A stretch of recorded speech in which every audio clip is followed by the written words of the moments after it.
Yo, what's going on guys? HyperX here. Welcome back to another video for Elden Ring, and today I want to talk about Ashes of War, and more specifically 6 Ashes of War that are now even more potent thanks to patch 1.04. Of course, in the patch we got a load of adjustments, some upward adjustments, some downward adjustments, but there were plenty of weapon skills, plenty of Ashes of War that got tasty buffs, and in this list I want to go through 6 of my personal favourites, 6 that are fantastic moves that, to be fair, were already pretty strong, but they are now even better than before. So if you guys do enjoy this, a like would be super appreciated. Comment down below, let me know what you guys think of this list, let me know what you are using now that patch 1.04 has dropped, and of course don't forget to keep it locked for plenty more Elden Ring.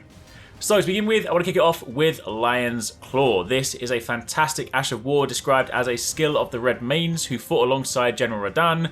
You somersault forwards, striking foes with the armament. This of course is usable on swords, axes and hammers, and of course also colossal weapons, which I happen to be using on this very nice Watch Dogs Greatsword, which if you guys haven't got yet, don't forget to check out yesterday's video where we showed you how to get this rare S tier scaling strength Greatsword. But this of course is a very nice move, and as of patch 1.04 they also increased the cast speed and decreased the recovery time, basically making this incredibly quick to pull off and a lot safer to pull off as well, not leaving you so vulnerable if you happen to miss it. So this is a very nice move. It does a lot of damage, especially if you are spec'd nicely on it. Say throw it on a big powerful meaty strength sword and you have some powerful heavy hitting chops that will also often pancake enemies and just knock them down. If you want to get this one, you need to go over to Fort Gale North. The easiest thing to do is go to the Fort Gale North site of Grace, and then simply from there run up to Fort Gale. If this is your first time entering it, of course the main door is blocked, so you can of course work your way around the back of the fort, and you can then climb the ladder, and then once you get to the top you can of course see a lion on the inside. You quite simply need to drop down into the pit, defeat the lion, and you will get this move. You can then throw it on your weapon of choice and you can do your meaty spin chop damage.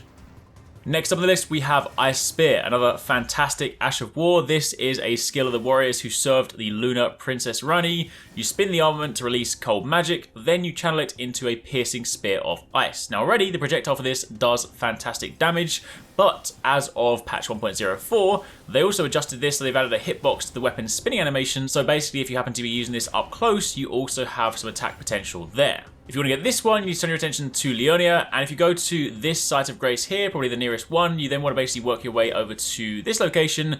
We're going to be fighting one of the Knight's Cavalry, so usual setup, make sure of course you have adjusted it so that it is nighttime, change your pass time to night, run down, follow the path you see here, and of course on this path you will find one of the knights, kill him, take him out, and upon doing so you will get the Ice Spear. Next up the list we have Hoaraloo's Earthshaker, of course Hoaraloo being one of the bosses you fight, and of course this is obtained by simply getting their remembrance, going to Round Table Hold and trading that remembrance for this move. This move will see you slam both hands onto the ground to violently shake the earth and unleash a shockwave, and if you follow up with an additional input you will slam the ground again. Of course if you have fought this boss you'll be familiar with him using that movement. It is definitely super cool, and of course you do also get some damage from the initial wind-up animation. This was also buffed to increase the cast speed and also increase the cast speed of the follow-up input, and they decrease the recovery time. Basically a lot of the moves in patch 1.4 have been quicker to execute and safer to execute, so again this is a very nice move to use on large groups of enemies. Moving on from there, we then have improvements to both Carrion Grandeur and also regular Carrion Greatsword. This is actually one of my favourite Ashes of War way back from the closed network test before the game even came out. It's just a fun move to use. This of course is described as Carrion Royal Prestige embodied in a skill. You transform the blade into a magical greatsword and swing it down, and this can be charged to increase its power up to 2 levels. So of course you hold this down, you get this ginormous spirit greatsword, and you then slam it down. It was always a pretty cool Ash of War, but it was pretty slow to wind up before, so of course it left you pretty vulnerable, and then sometimes you would just lose your opening. So again, as of patch 1.04 for both Carrion Greatsword and Carrion Grandeur, they have increased the cast speed and decreased the recovery time, and they've also increased the damage when charged and made it easier to cause enemies to flinch. So overall it's just faster, safer, and more damaging to use. So what's not to like? Of course if you want the regular one you can buy that from Rogier in Round Table Hold, but if you want to get the Grandeur version, which of course is the stronger one, you want to go to Carrier Manor, turn your attention to the Manor upper level site of Grace, and you then simply want to follow the path that I'm taking right now. You'll of course go outside, down the stairs, and then of course follow this around to work your way up the stairs, past the giant and past all of those enemies. Once you eventually get to the very top, you'll take a left and go through this small break in the wall, and you'll then navigate your way down a bunch of platforms until eventually you come full circle and you're basically looking back down at the manor, but it allows us to get to a higher platform where we can then go and pick up this Ash of War. Then following on from there, the next one is Sacred Blade. This of course is a fantastic Ash of War. It grants the armament's attack Holy Essence and fires off a golden blade projectile, plus the armament retains its Holy Essence for a while afterwards. This was again already a pretty strong move when used correctly, but this has also been buffed.